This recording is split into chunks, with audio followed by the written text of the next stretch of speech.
এবার ভাটপাড়া পুরসভার 28 নম্বর ওয়ার্ডের তৃণমূল ছাত্র পরিষদের কর্মীর ওপর গুলি চালানোর ঘটনায় আতঙ্ক ছড়ালো এলাকায়।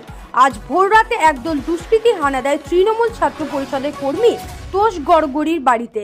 এরপর বাড়ির সামনে হঠাৎ চিৎকার শুনে তোষ গড়গড়ির বাবা এবং মা বাড়ি থেকে বেরিয়ে আসলে তাদেরকে লক্ষ্য করে তারপর 3 রাউন্ড গুলি চালানোর অভিযোগ ওঠে দুষ্কৃতীদের বিরুদ্ধে।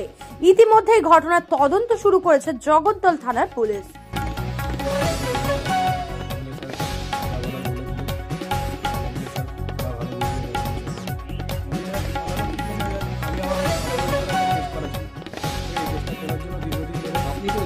আমি টেস্ট করেছি। এর আগে আমার 2020 সালে একটা টেস্ট ছিল, আমি বসেছিলাম হেলথ কোয়ার্টার, ঠিক আছে।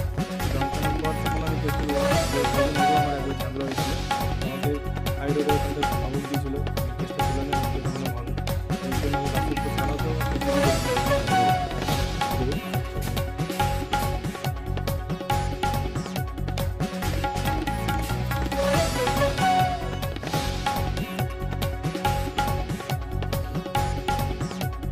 এ প্রসঙ্গে তোষ গড়গড়ি কি বলছেন শুনুন। আজকে ভোর রাতে তো বাড়িতে আমি ছিলাম না, তো মা বাবা ঘরে ছিল, তো একজন এসেছিল দুষ্কৃতী, তো এসে প্রথমে আমাকে খোঁজে, ঘরে আসার পর যে জিৎ কোথায়, ঠিক আছে। তো খোঁজার পর তো বাবা বললো তো জিৎ তো ঘরে নেই, তো সোজা গিয়ে গেটটা খোলে, তারপরে আবার রিটার্ন আসে, তো বাবাকে একটা ধাক্কা দেয় দরজা এখানটা, তো এসে তারপরে বাবা বলে কে কে তুমি কে, কাকে কেন এসছো এভাবে। আবার ওইদিকে যায়, গিয়ে 2 রাউন্ড মানে একটা উপরে গুলি চালায় আর 2টি গুলি তো দরজায় চালিয়েছিল। তো চালানোর পর তো বাবা দেখেছে যে মুখটা গোল গাল নাটা করে, বেশি লম্বাও না, ঠিক আছে, একটু হালকা চেহারা স্বাস্থ্য ছিল, তো ওইটা দেখে চিহ্নিত হয়েছিল। এর আগেও আমার বাড়িতে এসেছিল রন সরকার হচ্ছে আজ থেকে মানে 2020 সালে একবার আমার সঙ্গে ঝামেলা হয়েছিল, আমার বাড়িতে এসেই গুলি চালিয়ে গেছিল। এবার কি রিজনে চালিয়েছিল সেটা জানি না, তখনও বিজেপি করতো, ঠিক আছে। তো আমি তখন তৃণমূল করতাম, তো আমাকে এই জন্য জোরজবস্তি করা হয়েছিল, তো আমি তৃণমূলেই ছিলাম। তো তখন যে ঝামেলাটা হয়েছিল ওর জন্য আমি একটা এফআইআর করেছিলাম জগদ্দল থানায়। তো তখন যা কেস হয়েছিল ওই কেসটা তোলার জন্য মাঝে আমাকে আবার রাস্তা ধরে ঠেট করেছে, রেল কোয়ার্টারে দাঁড়িয়ে ঠেট করেছে। তো ঠেট করার পর আমি তখনও বলেছি আমি কেস তুলবো না।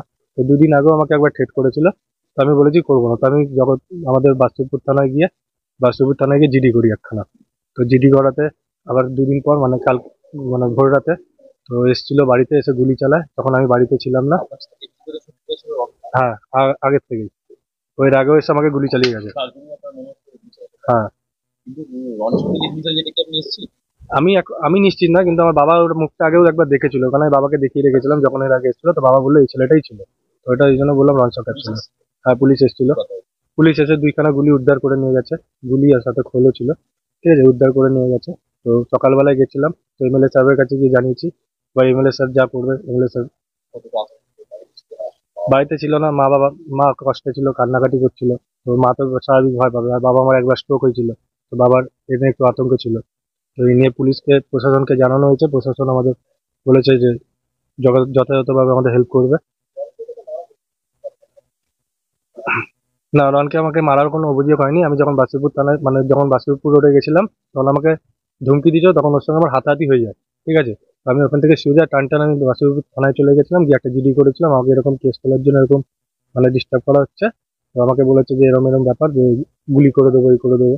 আমি এটা গিয়ে থানায় বলেছিলাম, তো আমার আগেও একটা এফআইআর করা ছিল, তো আমি এটা নিয়ে অতটা সিরিয়াস হইনি, এটা জিডি করে না, তখন আমি জিডি করে দিয়ে চলে এসেছিলাম। কিন্তু এটা যে সিরিয়াস হয়ে যাবে, যে আবার বাড়িতে এসে গুলি চালাবে, সেটা আমি বুঝতে পারিনি, সেটা গতকাল ঘটে মানে ভোর রাতে ঘটে গেছে।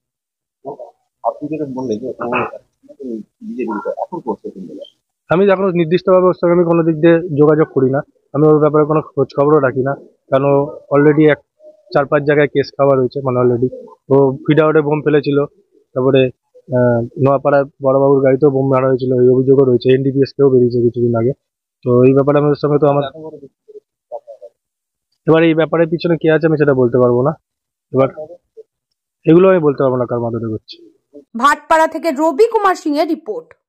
ডিজিটাল ক্লাসরুমে অডিও ভিজুয়াল পদ্ধতিতে খেলাধুলা, গল্প, কবিতা, নাচ, গানের মাধ্যমে আপনার শিশুর মনের সকল বিকাশ ঘটাতে Naihati mothers lab co education English medium school 7/B Bijaynagar, Naihati.